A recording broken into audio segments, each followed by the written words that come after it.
নদিয়া জেলার রানাঘাট দত্তফুলিয়া রোডের ওপরে অবস্থিত জহুরা কালী মন্দির একটি অত্যন্ত জাগ্রত ও পবিত্র কালী মন্দির। একটা ছুটির দিনে মাকে নিয়ে তাই চলে গেছিলাম জহুরা মন্দিরে পুজো দেবার জন্য। মন্দির চত্বরের পরিবেশটি খুব সুন্দর এবং শান্ত। মন্দিরটি রানাঘাটের নিকটবর্তী নোকাড়ি এলাকাতে অবস্থিত, যা রানাঘাট স্টেশন থেকে মেরে কেটে 3 কিলোমিটার দূরত্বে। 1966 খ্রিস্টাব্দে যুগল কিশোর নন্দী জহুরা মায়ের এই মন্দিরটি স্থাপন করেছিলেন।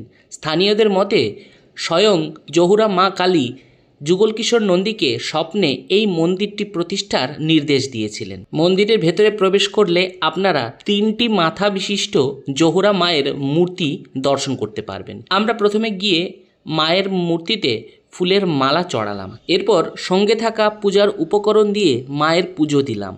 এই মন্দিরে আপনি নিজে নিজেই পুজো দিতে পারবেন, সেক্ষেত্রে কোনো রকম পুরোহিতের প্রয়োজন পড়বে না। মন্দিরটি প্রতিষ্ঠার পর থেকে অর্থাৎ বিগত 60 বছর ধরে সাধারণ মানুষের কাছে এই মন্দিরটি একটি অত্যন্ত জাগ্রত এবং শ্রদ্ধার স্থান হিসাবে বিবেচিত হচ্ছে। শুধুমাত্র স্থানীয় মানুষজনই নন, বহু দূর দূরান্ত থেকে বহু পুণ্যার্থী জহুরা মাকে দর্শন ও পুজো দিতে আসেন। মায়ের মূল মন্দিরের সঙ্গে লাগোয়া আরও 2টো মন্দির আপনারা এখানে দেখতে পাবেন।